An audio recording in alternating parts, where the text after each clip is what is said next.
प्लेसिङपछि हाम्रो कम्प्याक्सन छ होला हो सुन्नुभएको छ कम्प्याक्सन पढिरहेछौँ के पढिरहेछौँ भने प्रोसेस अफ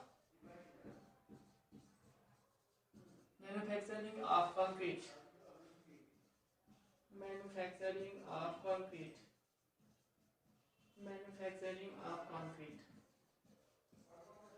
त्यो पढिरहेको छु यसको स्टेप चाहिँ अस्ति नै सुरु गरे हो 4-5 वटा पढेर चाहिँ यतिमा रोकिराख्नु कम्प्याक्सन भनेको के हो भने process by which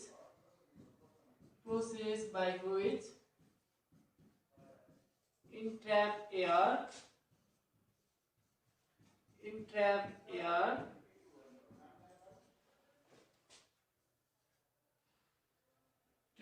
is expelled out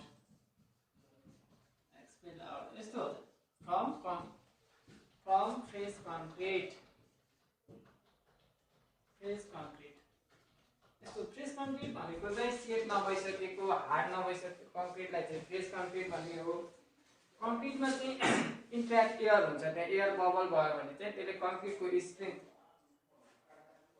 हजुर ल मैले सकेको हो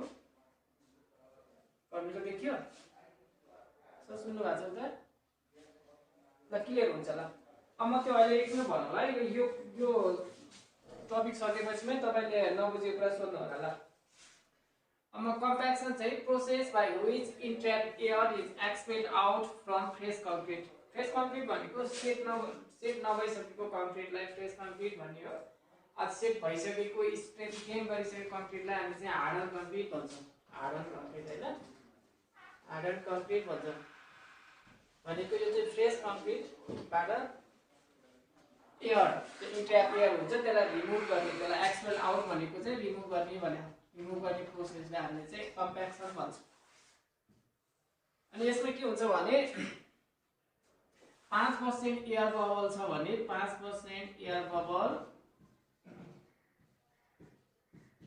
can reduces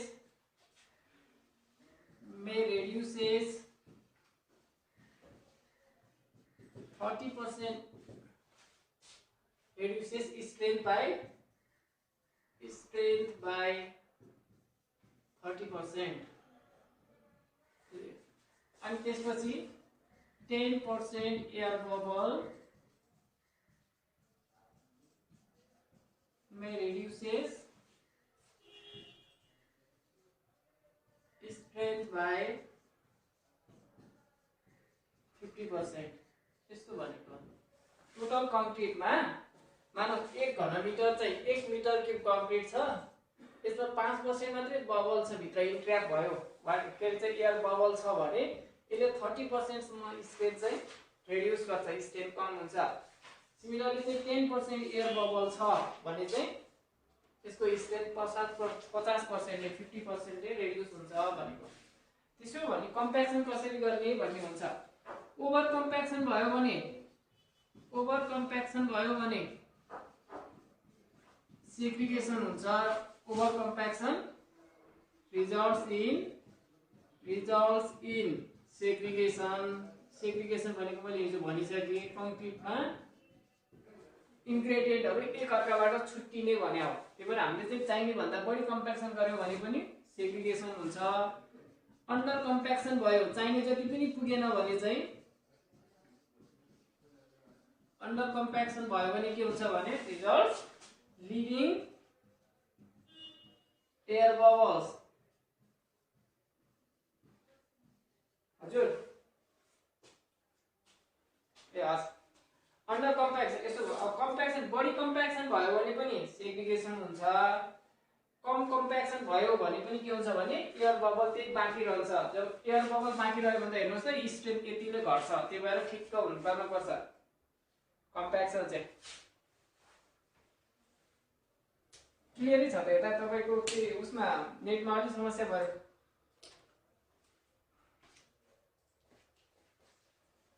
सुन्नुहुन्छ ठीक छ रे तपाईको के समस्या होला है त्यहाँ चाहिँ हेर्नु सब कि सबैले समस्या हो भने भन्नुस् न त ठिकै छ ल ल नोटी यही हो अब के थियो नोटी छैन लटी चाहिँ सार्नु न यो मिलिहाल्छ ल यसलाई चाहिँ कम्प्याक्सन भयो अब त्यसपछि कम्प्याक्सन गरिसकेपछि हामीले के गर्छौं भने लास्टमा चाहिँ फिनिशिङ गर्छौं त देखिन्छ फिनिशिङ अब फिनिशिङ भनेको चाहिँ कन्क्रिटिङको लास्ट हो है यो चाहिँ लास्ट प्रोसेस हो लास्ट अपरेसन इन्भल्भ फिनिशिङ भनेको last operation involve in making cement concrete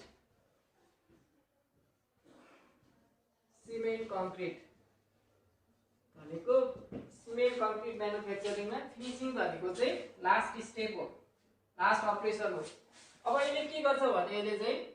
अब हामीले त सुरुमा के गरे हुन्छौं भने कङ्क्रिटलाई सेप दिनको लागि चाहिँ फर्मवर्कहरु दिया हुन्छ त्यहाँ जस्तो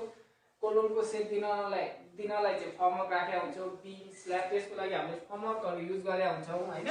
अब त्यो रिमुभ गर्ने बेला त्यहाँ त के भाँचिन्छ टुट्छ क्र्याक हुन्छ भोइडहरु रहन्छ भने त्यसलाई फिल अफ गर्ने हो त्यसैले हामीले चाहिँ फिनिशिङ भन्छ यो चाहिँ के भयो लास्ट अपरेसन भयो यसले के गर्छ भने to fill of the cracks यसमा के गर्ने हामीले to fill of the cracks त्यहाँ भएको क्रैक्सहरुलाई फिल अप गर्छौं त्यसपछि voids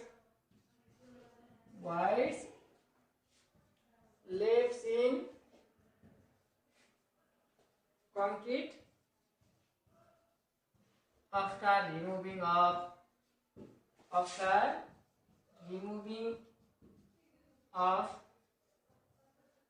formwork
फर्मवर्क रिमुभ गरिसकेपछि त्यहाँ बाँकी रहेको क्र्याकमा त्यसपछि भोइड्समा त्यसमा फिल अप गर्ने काम हो त्यसलाई चाहिँ हामीले फिनिशिङ वर्क भन्छौं त्यसमा यो काम हुन्छ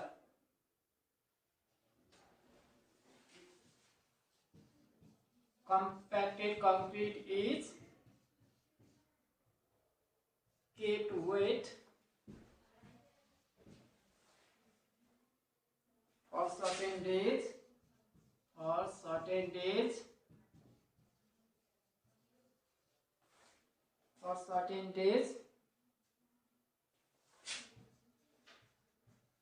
enable the concrete to get sufficient strength. त्यस्तो क्युरिङ भनेको कङ्क्रिटिङ गरेको हामीले भर्खरै जुन कम्प्याक्सन गर्यो त्यो कम्प्याक्सन गरेको कङ्क्रिटलाई चाहिँ चिसो बनाइराख्ने त्यसमा चाहिँ वेट बनाइराख्ने त्यो प्रोसेसलाई हामीले चाहिँ क्युरिङ भन्छौँ। अब क्युरिङ जति धेरै गर्यो त्यसको स्ट्रेन्थ चाहिँ बढ्छ भनेको क्युरिङको डिफ्रेन्ट टाइप छ भनेको क्युरिङ किन गरिन्छ भने कङ्क्रिटको ओभरअल स्ट्रेन्थ बढाउनको लागि हामीले क्युरिङ गर्छौँ। त्यो भनेको कम्प्याक्टेड गरिसकेको कङ्क्रिटलाई ओसिलो बनाइराख्ने प्रोसेस हो। त्यो भनेको यस्तो तपाईले चाहिँ वाटर सिमेन्ट रेसियो भन्नुहुन्छ हैन मानव चाहिँ जेसुकै भनेको पानी कति हाल्ने भन्ने कुरा चाहिँ त्यसमा सिमेन्ट कति हालेको छ भनेको सिमेन्टको रेस्पेक्टमा हामीले चाहिँ वाटर हाल्छौँ जहिले।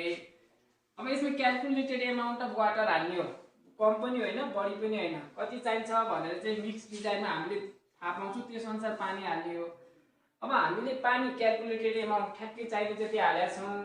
अब कङ्क्रिटले एकै दिनमा त चाहिने स्ट्रेन्थ सबै गेन गर्न सक्दैन भने चाहिँ यसलाई त अब 100% स्ट्रेन्थ गेन गर्न त 28 दिन लाग्छ हैन भनेको कङ्क्रिटको उमेर बढ्दै गयो भने स्ट्रेन्थ बढ्ने हो। तर क्युरिङ चाहिँ क्युरिङको लागि